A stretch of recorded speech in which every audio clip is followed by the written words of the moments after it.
జీవిత కష్టాలతో ఎప్పుడైనా మునిగిపోయినట్లు అనిపించిందా? అంతులేని కష్టాలను ఎదుర్కొన్నారా? మనమందరం సంపద, ఆనందం మరియు బాధల నుండి విముక్తిని కోరుకుంటాం. అయితే మీ జీవితాన్ని మార్చగల అడ్డంకులన్నింటినీ తొలగించి మీ రోజులను ఆనందంతో నింపగల ఒక దివ్యశక్తి, ఒక ప్రేమగల తల్లి ఉంటేనో, ఈరోజు మనం సకల సంపదలను, శుభాలను ప్రసాదించే మహాలక్ష్మీదేవి యొక్క అపార కరుణ గురించి తెలుసుకుందాం. మరియు ఆమె దివ్య అనుగ్రహం నిరాశ నుండి అపారమైన సంపదకు మిమ్మల్ని ఎలా నడిపిస్తుందో కనుగొందాం. పూర్వం అవంతి నగరంలో ధర్మయ్య, శ్యామల అనే దంపతులుండేవారు. వడ్రంగి పని చేసుకునే ధర్మయ్య కుటుంబం 2 ఏళ్ల కరువు కాటకాలతో తినడానికి మరమరాలు కూడా కష్టమే నానా ఇబ్బందులు పడ్డారు. అయినా వారి ఇంట్లో తరతరాల శ్రీ లక్ష్మీనారాయణుల విగ్రహాన్ని నిత్యం భక్తితో పూజించేవారు.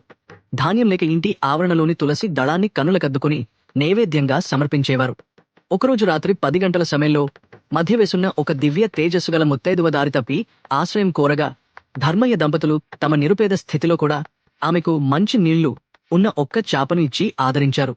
తెల్లవారిన తర్వాత ఆమె వెడుతూ ఉండగా దంపతులు ఆమెను సాక్షాత్తు మహాలక్ష్మిలా ఉన్నామని, ఏమీ ఇవ్వలేకపోయామని బాధపడగా ఆమె వారి ఆదరణ చాలని పలికింది.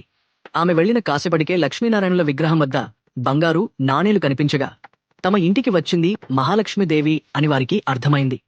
మహాలక్ష్మి అనుగ్రహంతో వారి కుటుంబం సుఖ సంతోషాలతో జీవించి కుమార్తెల వివాహాలు ఘనంగా జరిపి ఎన్నో సత్కార్యాలు చేసి చివరికి ముక్తిని పొందారు.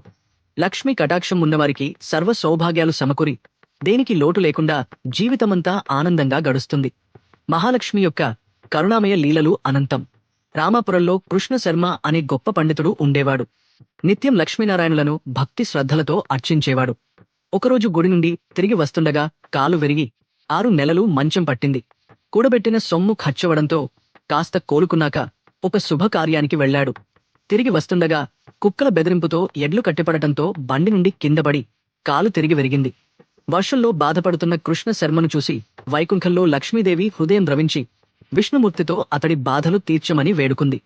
విష్ణువు పూర్వజన్మ కర్మఫలం గురించి వివరించినప్పటికీ లక్ష్మీదేవి తన భక్తుడి కష్టాలను చూడలేక కుమార్తెల వివాహం, కాలినొప్పి వంటి బాధలు ఎప్పుడు తీరుతాయని ఆవేదన చెందింది. దొంగలు ఇంటిని దోచుకున్న తర్వాత మహాలక్ష్మి సహనం కోల్పోయి విష్ణుమూర్తితో, మీరు కాపాడకపోతే నేనే వెళ్లి కాపాడతాను అని కోపంగా పలికింది. విష్ణువు ఒక్కరోజు ఓపిక పట్టమని, కర్మఫలం పూర్తవుతుందని చెప్పగా మహాలక్ష్మి అంగీకరించింది. మరుసటి రోజునే రాజుగారి నుండి కృష్ణ శర్మకు ఆస్థాన పండితునిగా నియమిస్తూ ఆహ్వానపత్రం, కట్న కానుకలు వచ్చాయి. కృష్ణ శర్మ కుటుంబం ఆనందంతో నిండిపోయింది. వారి కష్టాలు తీరాయి. ఈ కథ మహాలక్ష్మి యొక్క అపార కరుణను, తన భక్తుల కోసం విష్ణుమూర్తిపై కూడా కోపం చూపిన ప్రేమను తెలియజేస్తుంది.